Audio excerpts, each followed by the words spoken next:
বাইরে কি হইবে এই দালান কোঠা দিয়ে? এরকম বড় বড় প্রাচীর ইমারত গড়ি লাভ হইব কি? যদি মা থাকে এরকম কুয়ের ঘরে লাভ হবে কি? হ্যাঁ, বড় বড় দালান কোঠা করে মার যা স্থান যদি বিল্ডিংয়ে না হয়। সন্তানের দালান কোঠা, মা থাকে বৃদ্ধাশ্রম। কি হবে এই দালান কোঠা দিয়ে? এটা নাম দেওয়া ছিল পায়খানার স্থল। বড় বড় দালান করে নিজে থাকার জন্য ওই ঘরে হয় না জায়গা মা থাকার জন্য। কি হবে এই দালান কোঠা দিয়ে?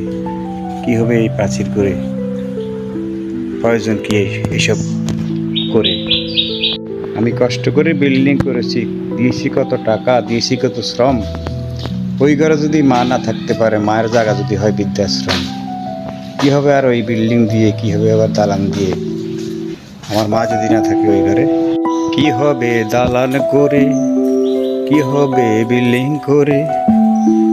না থাকে যদি মা ওই ঘরে, মায়ের স্থান যদি হয় বৃদ্ধাশ্রমে, কি হবে দালান করে?